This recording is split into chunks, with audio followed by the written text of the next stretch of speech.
semangat walaupun dalam proses pembelajaran kita tidak bisa melakukannya secara langsung. Pada hari ini kita akan belajar mengenai bagaimana cara kita menyajikan sebuah data kelompok. Kalian sudah belajar mengenai ukuran pemusatan data dan penyebaran data.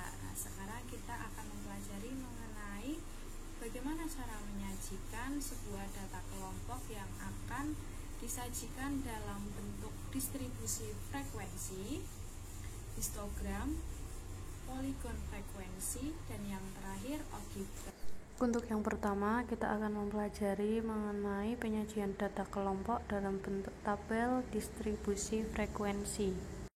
Terdapat suatu data tentang lama waktu yang diperlukan siswa untuk pergi ke sekolah yang masih disajikan dalam bentuk acak.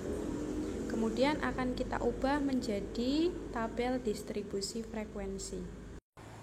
Untuk mempermudah kita dalam menyusun tabel distribusi frekuensi, kita dapat mengurutkan data tersebut terlebih dahulu dari yang terkecil hingga yang terbesar.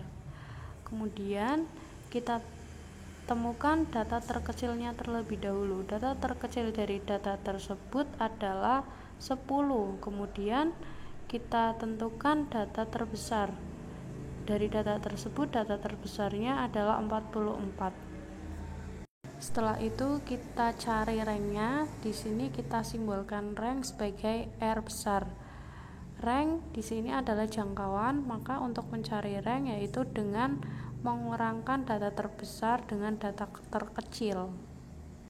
Dari data tersebut, data yang terbesar adalah 44 dan data yang terkecil 10, sehingga ranknya adalah 44 dikurangi 10 sama dengan 34.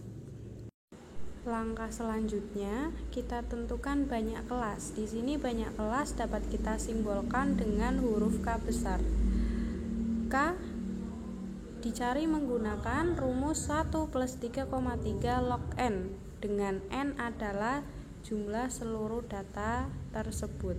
Jumlah seluruh data di atas tersebut adalah 20. Maka banyak kelas sama dengan 1 plus 3,3 log 20.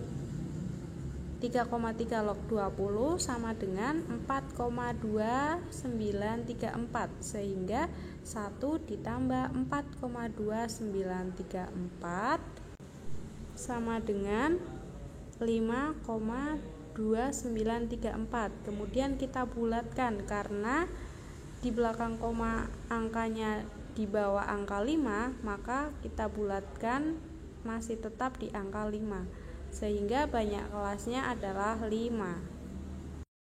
Langkah selanjutnya yaitu menentukan panjang kelas yang kita simbolkan dengan P kecil. Panjang kelas dapat kita cari dengan membagikan rank dengan banyak kelas, sehingga panjang kelas tadi kita sudah menentukan ranknya itu 34 dan banyak kelasnya 5. Maka 34 dibagi 5 sama dengan 6,8 dan kita bulatkan menjadi 7. Sehingga panjang kelas pada data tersebut yaitu 7.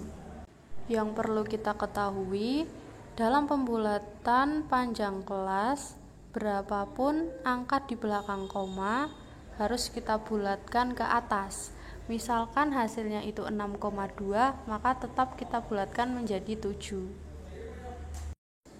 Setelah itu kita tentukan kelas pertama. Berarti tadi kita kan banyak kelasnya ada 5. Maka nanti kita akan mencari kelas dari kelas pertama hingga kelas kelima. Nah, kita cari dulu kelas yang pertama. Kita harus mencari batas bawahnya terlebih dahulu. Batas bawahnya kita cari dengan menggunakan data terkecil. Data terkecilnya adalah 10. Setelah itu tinggal kita cari batas atasnya. Batas atasnya dapat kita cari dengan menjumlahkan data terkecil ditambah panjang kelas kemudian dikurangi 1.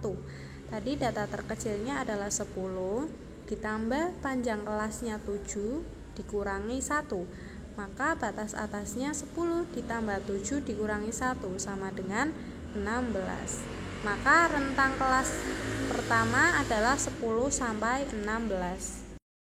Selanjutnya kita tentukan rentang pada kelas yang kedua. Kita seperti pada kelas yang pertama, kita tentukan terlebih dahulu batas bawahnya. Batas bawahnya berarti sekarang menjadi 17. Dan batas atasnya sama, yaitu data terkecil ditambah panjang kelas dikurangi 1. Data terkecilnya tadi 17 ditambah 7 dikurangi 1, maka hasilnya 23.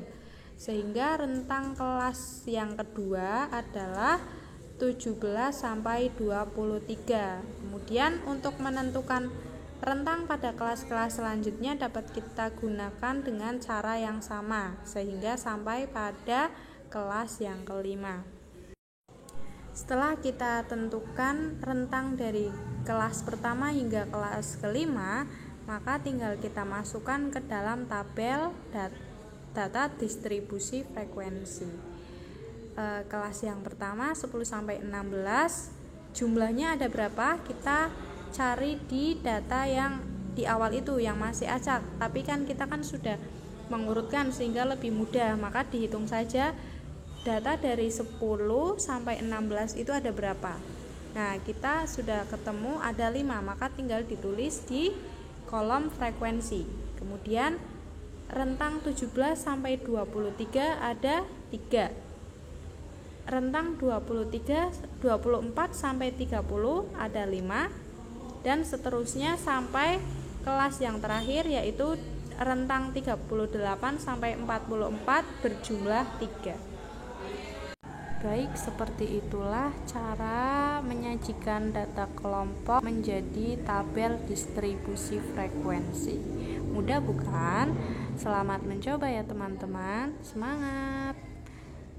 Terima kasih karena telah menyimak video pembelajaran pada hari ini. Mohon maaf apabila terdapat kata-kata yang kurang jelas.